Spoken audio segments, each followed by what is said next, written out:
خلصنا الشغل وجربنا البانيو وجربنا الميول، وهنتكلم بس، او مش احنا اللي هنتكلم، استاذ وليد هو اللي هيتكلم وهيقول لنا كلمه على الشغل بتاعنا. اولا مهندس ياسين يعني استاذ فاضل ومحترم وتعامله قمه في الادب وفي الاخلاق وشغله محترم جدا. كفايه ان هو يعني حل لي مشكله كبيره جدا، بعيد طبعا عن التكسير والرمي والنزول وطلوع وكل حاجه، مجرد ساعتين زمن الموضوع كله خلص، ومسلمني الحاجه نظيفه جدا جدا، ربنا يبارك فيه ويبارك في ابنه. وحتى المكان اللي بيشتغل فيه يعني بيسلموني نضيف 10/10، يمكن انضف ما دخلوا كمان. فبقول له ربنا يبارك فيك، ويعني انسان محترم جدا وخلوق جدا. واحنا تحت امر حضرتك، ولو في اي حد عنده اي حاجه احنا تحت امر حضرتك. ربنا يوسع عليك ويكرمك. شكرا يا باشمهندس. تحت امرك. البانيو اللي احنا شغالين فيه دلوقتي في شرخ في الارضيه، يعتبر اي حد هيشوفه هيقول ده شرخ صغير، لو احنا صلحناه ممكن حد يقول هيتصلح مكان الشرخ بس. اللي بيتفرج على الفيديوهات بتاعتنا هيعرف طالما الشرخ في الارضيه سواء كان شرخ صغير او شرخ كبير لازم الارضيه كلها تتقطع، وهو ده اللي احنا هنعمله دلوقتي. احنا هنصور جميع مراحل اصلاح البانيو مرحله مرحله. اول حاجه هنعملها هنقطع ارضيه البانيو، وبعد ما هنقطع ارضيه البانيو هنرجع نصور تاني. قطعنا ارضيه البانيو زي ما بنقول في كل الفيديوهات اللي احنا بنعملها، احنا كان لازم نقطع الارضيه من تحت اللي احنا شايفينها دهيت، بتبقى عباره عن حشو خشب حبيبي. الارضيه بتبقى الطبقه الخارجيه اللي احنا شايفينها دي، والطبقه اللي من الداخل دهيت، تمام.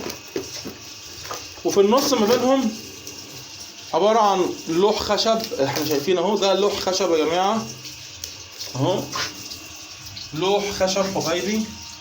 طبعا الشرخ كان في الحته دهيت، فالميه نازله، الخشب شرب ميه بالمنظر اللي احنا شايفينه ده اهو. فبأي حال من الأحوال أي حد يعني لازم هيبقى يشوف المنظر ده اهو هيقول صح اللي احنا عملناه، ان احنا لازم نشيل اللوح ده اهو، لوح خشب. هي دي طبقة الأرضية، هي الرقيقة الضعيفة دهيت، هي دي الطبقة بتاعت الأرضية اهي. وده لوح الخشب اهو اتشال اهو تماما. ما ينفعش نشتغل بأي حال من الأحوال على خشب حبيبي بالطريقة دهيت. احنا عاوزين نحل المشكلة بتاعتنا حل نهائي ونعالجها علاج دائم. بأي حال من الأحوال ما ينفعش، لازم كنا نشيل الخشب اللي احنا شايفينه دهوت، لوح خشب اهو. احنا طبعا الأرضية اللي طلعت دهي ولوح الخشب ده هيترمى، ملوش أي لازمة وملوش أي عوزة. وهنعمل جلسة أسمنت تحت. طبعا تسريب المية واضح اهو، شايفين المية في الأرضية اهي، شايفين تسريب المية. شرخ صغير بس عمل مشاكل جامدة عندنا، غير ان السباك اللي مركب فيه فراغات حوالين فتحة الصرف اهي، شايفين الفراغات اللي حوالين فتحة الصرف. كل ده لازم يتملى اسمنت، لازم نعمل جلسة اسمنت. ما ينفعش نسيب الارضية بالمنظر ده اهو. الارضية هتترمى وهنعمل جلسة اسمنت، وبعد ما هنعمل الجلسة الاسمنت بتاعتنا هنرجع نصور تاني ونشوف مع بعض ونتابع بقية مراحل إصلاح البانيو. شفنا الأرضية بعد ما قطعناها.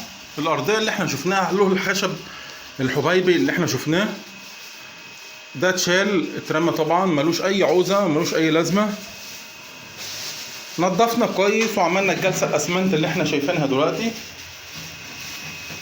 الأسمنت اللي احنا عملناه نشف، ما ينفعش نشتغل غير لما الاسمنت يكون ناشف تماما. هنكمل بقية شغل، هنعمل طبقة الفايبر، وبعد ما هنعمل طبقة الفايبر هنرجع نصور تاني.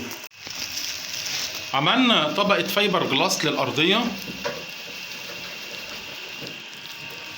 زي ما احنا شايفين، دي كده طبقة فايبر فصلناها على قد الأرضية كده. احنا هنقدر نكمل شغلنا ونعمل طبقة اكليريك. الارضية هنعملها عبارة عن طبقتين. هنعمل اول طبقة اكليريك، وبعد ما هنعمل اول طبقة اكليريك هنرجع نصور تاني. عملنا اول طبقة اكليريك الارضيه اللي احنا صبيناها دلوقتي ديت ارضيه قويه جدا ومتينه جدا وصلبه جدا. احنا عاملين الارضيه اللي عملناها ديت سمكها كبير، وفي نفس الوقت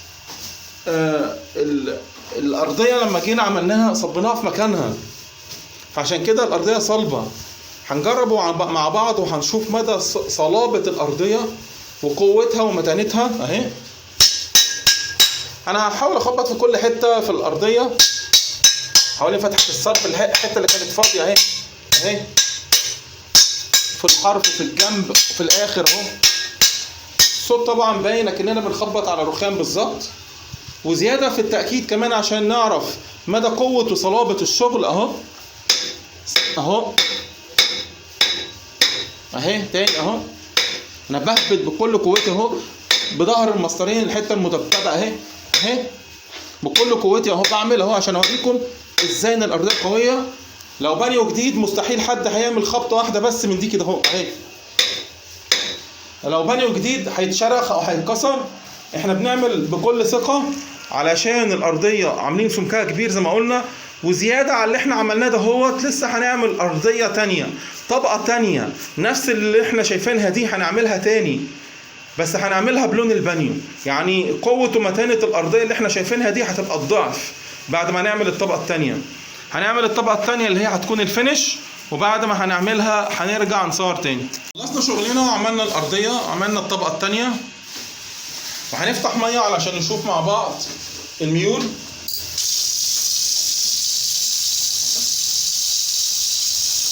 واضح ان الميه اصلا ما بتروحش ناحيه الظهر اهي. واضح ان الميول مظبوطه جدا اهو. بنحط الميه اهو ناحيه الظهر، نحاول نملى ميه اهو. الميه بتجري على طول على فتحه الصرف على طول. بنتاكد بس ونطمن ان الميول مظبوطه. الميول مظبوطه جدا، الميه صرفت لحد اخر نقطه، مفيش ميه خالص في البانيو. الميول ممتازه كده. احنا خلصنا شغلنا وصلحنا البانيو وحلينا المشكله اللي عندنا حل نهائي. حليناها في اقل وقت ممكن من غير ما نغير البانيو ومن غير ما نكسر سيراميك. عالجنا المشكله اللي عندنا علاج نهائي في اقل وقت ممكن. البانيو اتصلح زي ما احنا شايفين اهو، وجربنا القوه المتانه وجربنا الميول بتاعتنا. خلصنا الشغل وجربنا البانيو وجربنا الميول، وهنتكلم بس او مش احنا اللي هنتكلم، استاذ وليد هو اللي هيتكلم وهيقول لنا كلمه على الشغل بتاعنا. اولا مهندس ياسين يعني استاذ فاضل ومحترم وتعامله قمه في الادب وفي الاخلاق وشغله محترم جدا. كفايه ان هو يعني حل لي مشكله كبيره جدا، بعيد طبعا عن التكسير والركب والنزول وطلوع وكل حاجه. مجرد ساعتين زمن الموضوع كله خلص، ومسلمني الحاجه نظيفه جدا جدا. ربنا يبارك فيه ويبارك في ابنه. وحتى المكان اللي بيشتغل فيه يعني بيسلموني نضيف 10/10، يمكن انضف ما دخلوا كمان. فبقول له ربنا يبارك فيك، ويعني انسان محترم جدا وخلوق جدا. واحنا تحت امر حضرتك، ولو في اي حد عنده اي حاجه احنا تحت امر حضرتك. ربنا يوسع عليك ويكرمك. شكرا يا باشمهندس. تحت امرك.